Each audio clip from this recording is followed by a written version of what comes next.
Hi everybody, this is Scott for Lost Souls coming to you again, and this is really an appreciation video to all the guys from concealedcarry.com who subscribed to my channel over the weekend after I put up a post on the general discussion forum and also the concealed carry forum. And I'd just like to thank you. If you did have a channel, I did subscribe to you whether you were posting videos or not.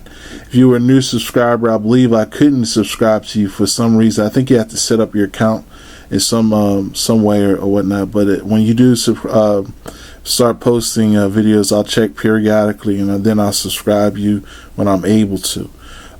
Today, I'm making a video. It's going to be kind of short. And what I'm going to be posting about today is, what do you do when you go into like the gas station? You know, you got to pump your gas. You're not going to use your debit card, your credit card today. All you have is cash on you. You just don't want the debit card situation, you know, because they withhold the money for weeks and then they don't take it out. You know, it messes up your checkbook and everything. So what do you do when you go in the store? You want to get a Pepsi. You got the kids with you. It's kind of late at night, maybe after dark. You're coming from the movie theater, or you're just out on the town by yourself and, you know, you decide to get some takeout. So what do you do before you go in the store? What I do before I go in the store is I never use my wallet while I'm in the store. I never open my wallet up in the store. And this is the reason why.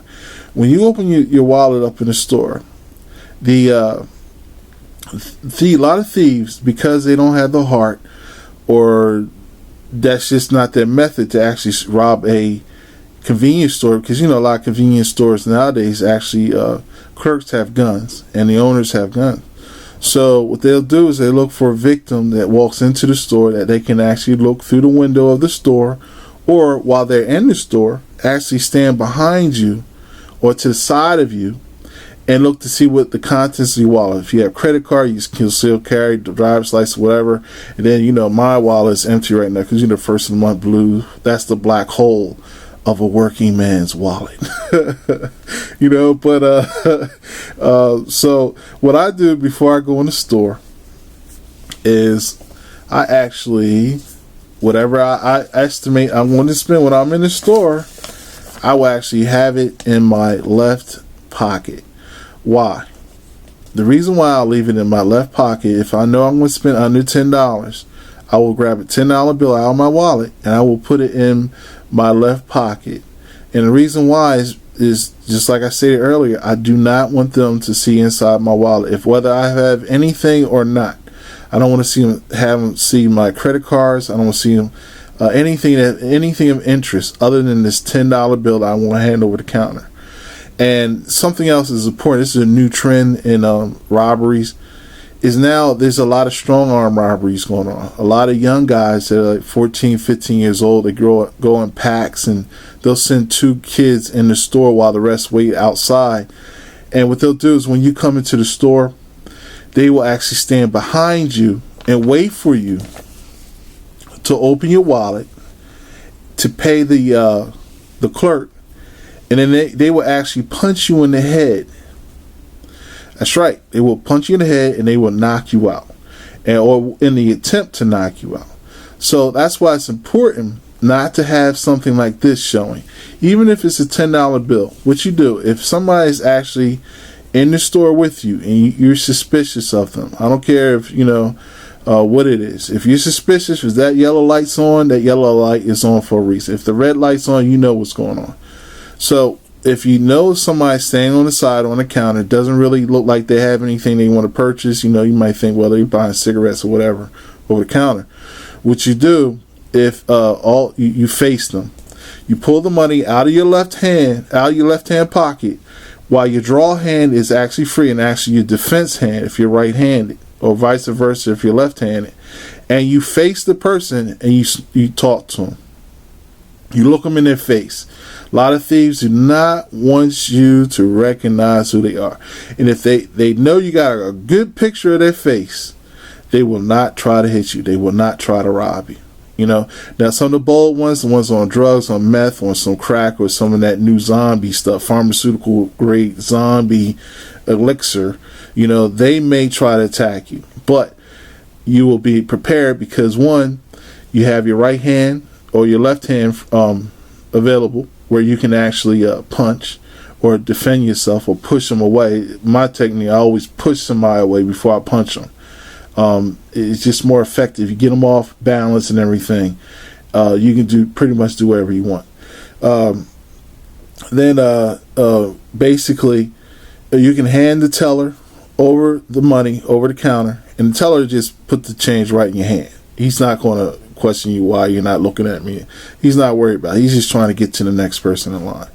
So, and then another thing, if you really are suspicious, maybe it's two guys, one guy on your right, one guy on your left.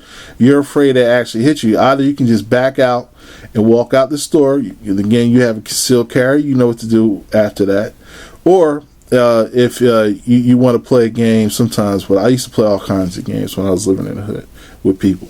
I would actually lean over the counter with my elbows on the counter and, making small talk with the cashier with my shoulders tucked up, my head, my chin and my head tucked up into my chest, like acting like I'm belching. Why? Because if they did try to hit me, guess what? They got a shoulder shot. They can hit me in the side, but I'm a big dude. Yeah, I might wince, I might catch my breath, but once I rise again, it's like Godzilla. You're messing with Godzilla. But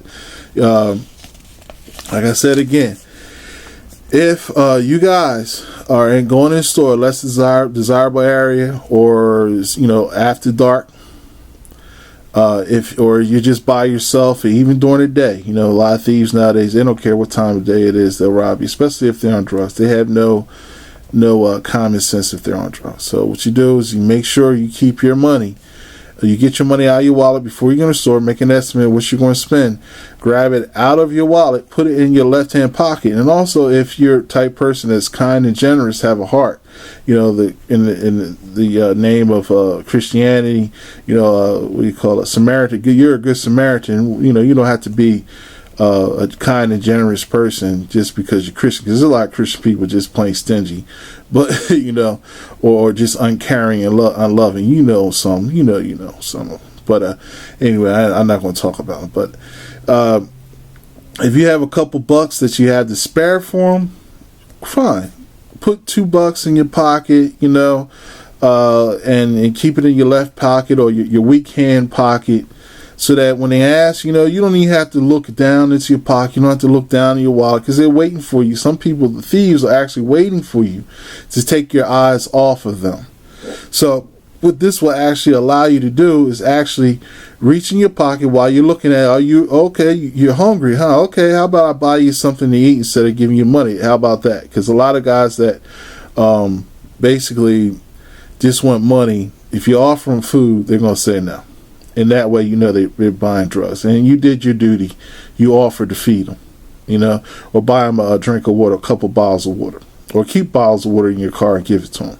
But, then you can, you make sure that your head is not down, your eyes are always on them, and make sure they stay arm distance away, and a lot of you guys have the advantage because you guys are ex-military, ex-police, correction officers or whatnot. And you know how to be firm, fair, and direct.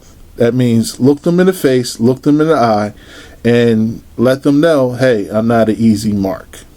I'm not a victim.